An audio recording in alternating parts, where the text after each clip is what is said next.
Di Maria, a little chip. Argentina have done it. They have won the Copa America.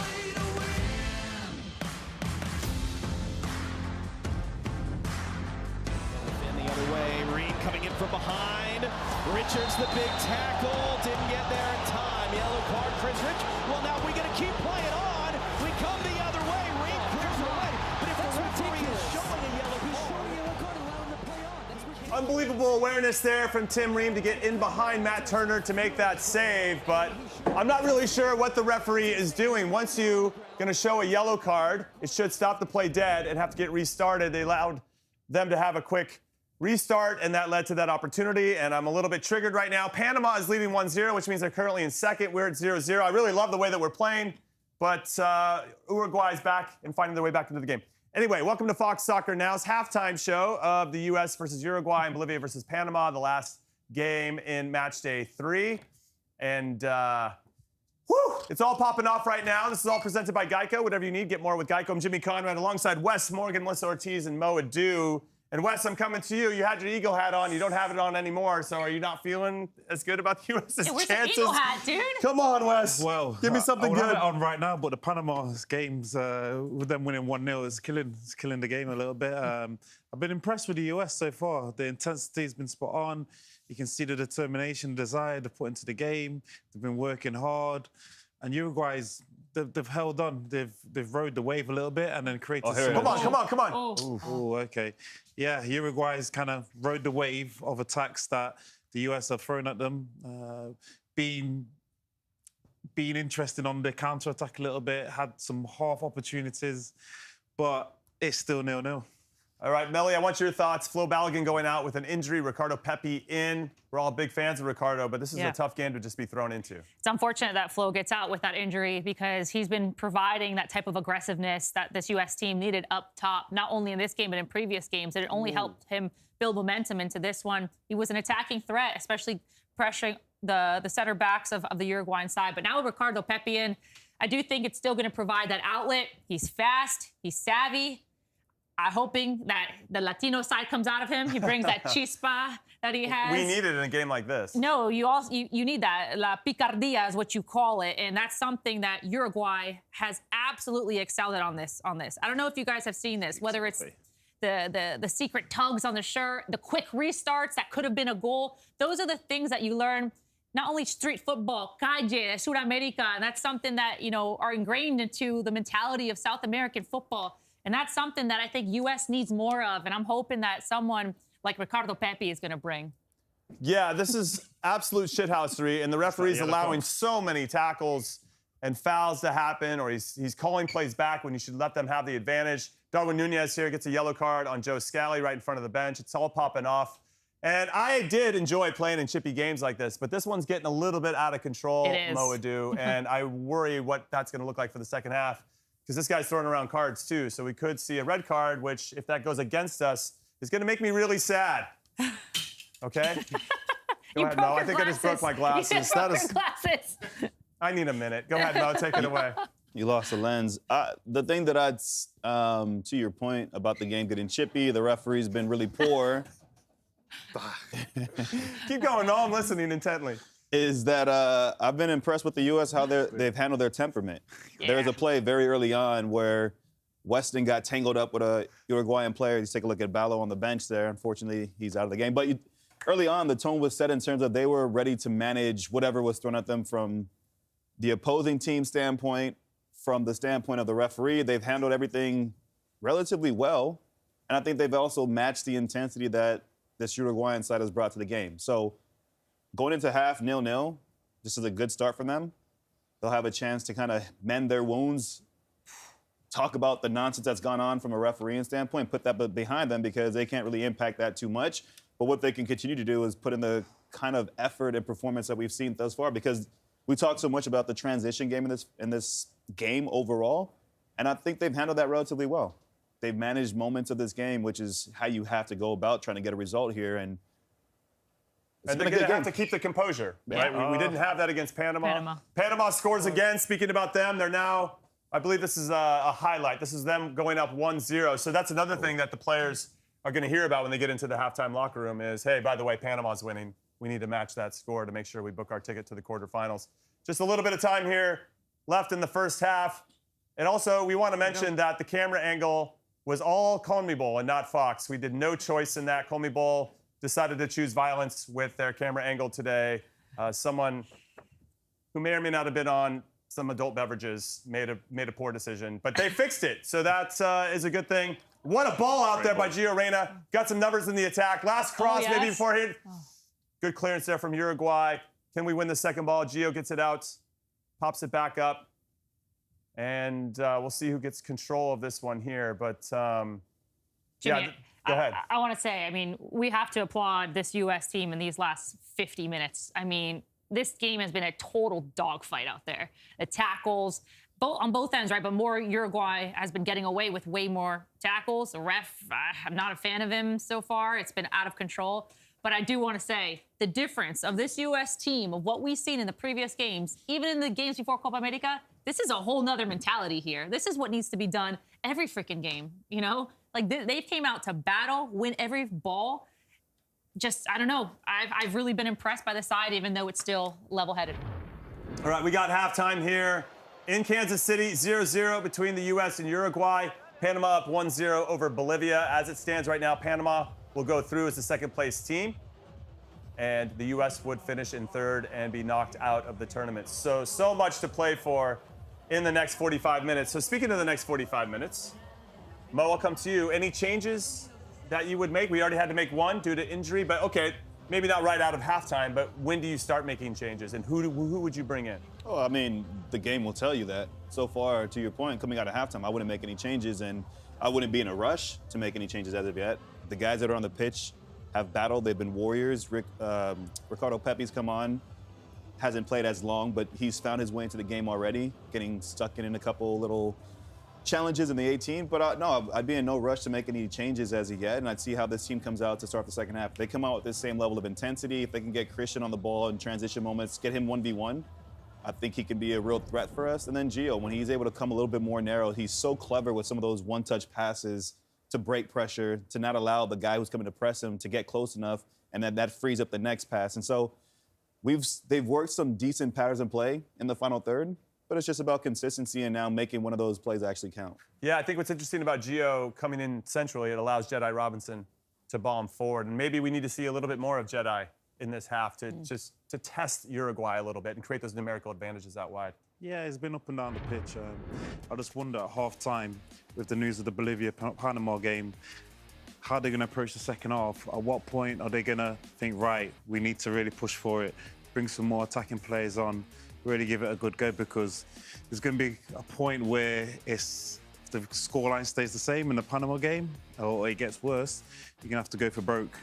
Maybe sacrifice the defender, put another forward on, because, yeah, it's going to be time. I remember that happened to us. Like, this feels very similar to 2010 World Cup. We go into the third game, and we needed to win. England scores. We could have got through with a draw if England would have drawn, but England scored in the first half of the game. So to your point, we come in at halftime, we know, okay, England's up 1-0, so we have to win this game now. And it changes your mentality because now you play with a little bit more urgency. It still has to be measured because you can't lose the game by going and feeling like you need to win the game in that first minute coming out of the half. But it does shape your mind that as this half wears on, yeah, we got to take some more gambles. We got to take some more risks in certain moments, calculated risk, and that also impacts the changes that the manager will eventually make. Obviously, you're going to try to put in more attacking players towards the back end if you haven't found that go-ahead goal. And then if you have found that go-ahead goal, well, that might be a moment where you can get on some more defensive players and maintain that lead as well. Okay, what happened in 2010? With 2010, well, Landon Donovan became well, he was already a hero, but he became an even a more iconical player because of that goal that he scored to beat Algeria. We went on to win that group, and so I'm manifesting that energy for a similar result here. You're goddamn right you are, Moa-Doo. It's time to hit the button. Let's go. Get the eagle out. I need some fireworks. I need some hot dogs. I need an eagle with an inner tube around another eagle. I need more eagle in my life. The eagle has absolutely love to see it. That's the energy that we want to get into. We also want to get into one of my favorite segments, Extra Coverage with Coach Jimmy, sponsored by Geico. Whatever you need, get more with Geico. And we're going to take a look at the floor. We're going to put the lineup on the floor, and we're going to break down kind of what we want to see from each line of the field. So, Eagle, thank you so much for that energy boost as we transition into something else. But yes, it's going to be Extra Coverage with Coach Jimmy. Now, when this lineup comes out, I think what was interesting eventually was we had Pulisic starting here and Gio on the right side, but it was actually flipped during the game. And Melly, you pointed that out, that at some point, that's where he plays his club ball, is on the right side.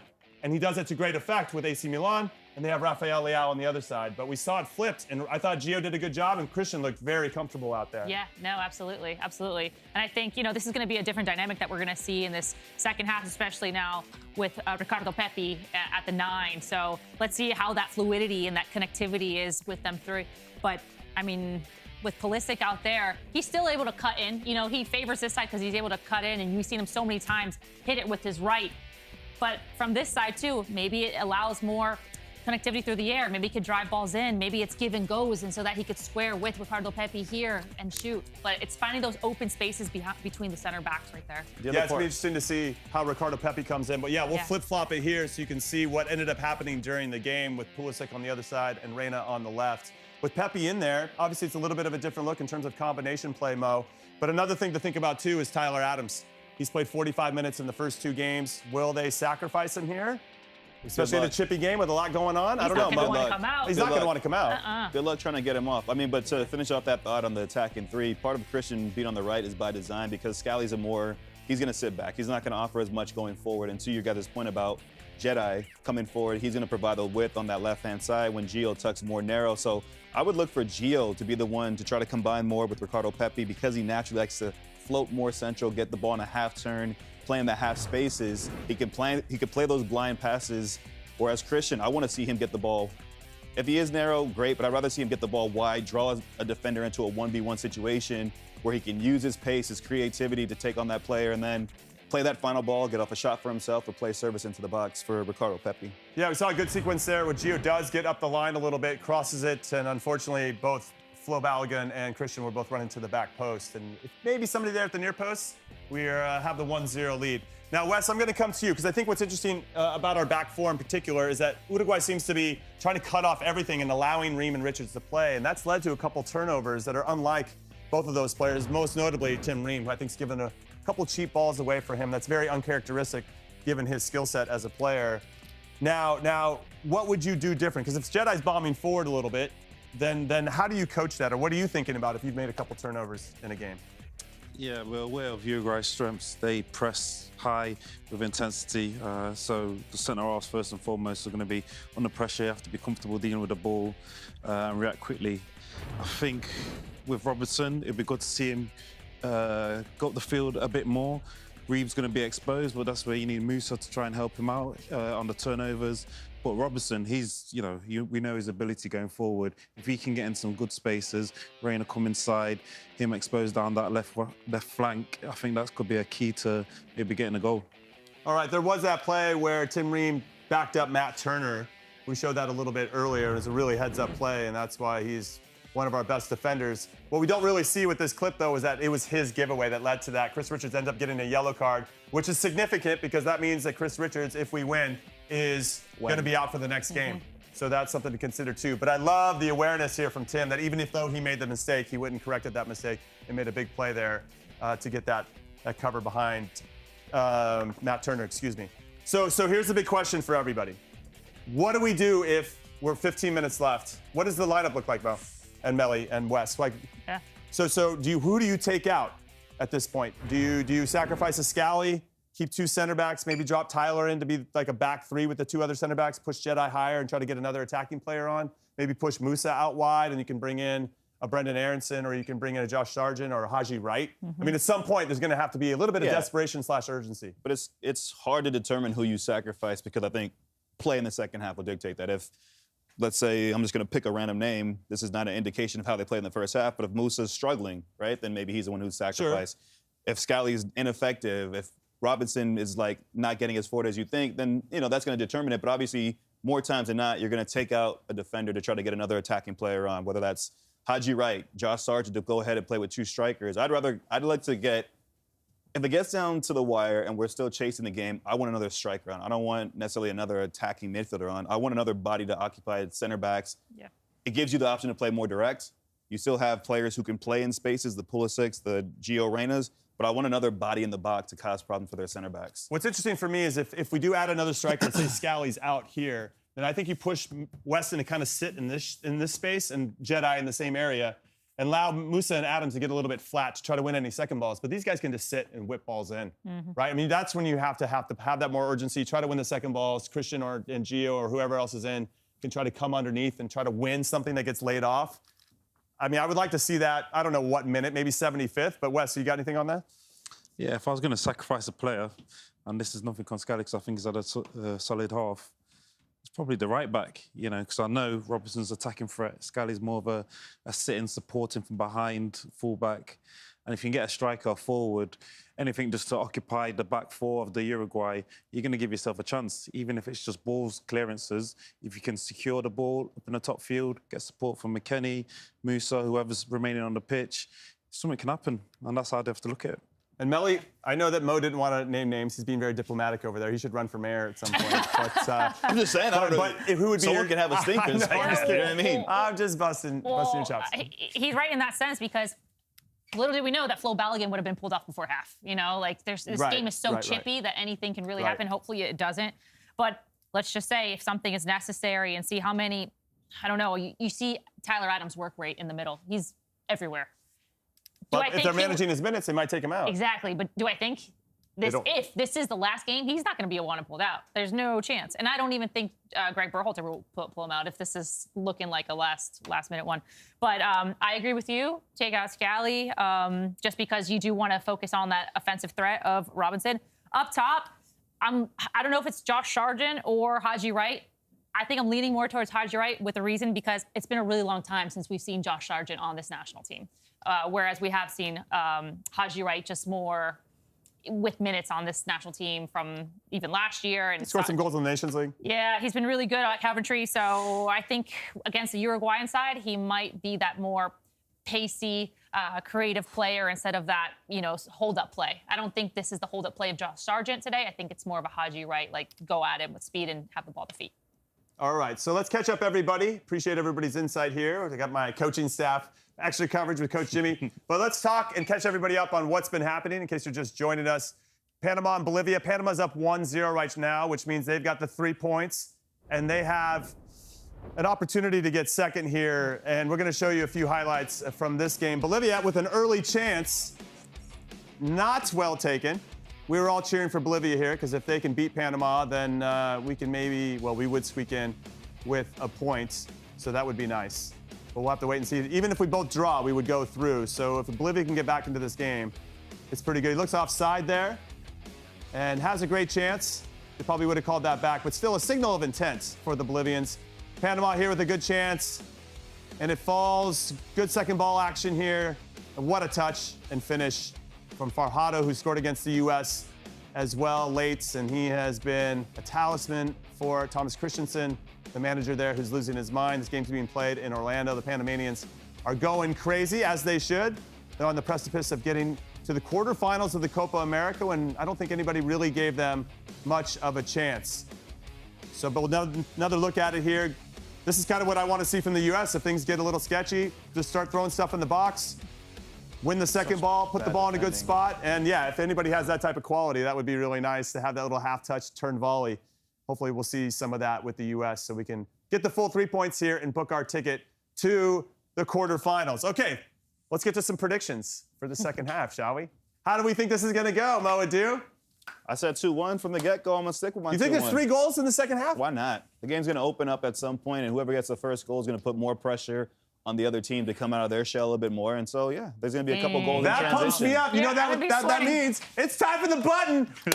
Get the eagle out. USA, USA, USA, USA. And let me make it clear, 2-1 U.S. Yeah, of course. I wouldn't hit the button otherwise. Just making sure you know. All right, and Melly, how about you? I don't know what my scoreline was, honestly, but I'm putting 1-0 USA. Get out here, Eagle. Keep it going. I love it. Love the positivity. USA. Wes, how about you? I don't really care about scoreline as long you want as to see more Eagle? He wants more Eagle. I want to see more Eagle. We got more Eagle in our lives. I think he needs help with the We also have 45 minutes coming your way for both games. So we are done for now here at Fox Soccer Now, but we will be back with a nice extended post-game so we can talk about all the things that are good in our lives. Like the U.S. winning. Come on, U.S. We'll see you in a little bit. He's tired, We can bro. do Let's it. go. We love you, Eagle. This Keep poor it Eagle's going. overworked. He's overworked. Great stuff, Eagle.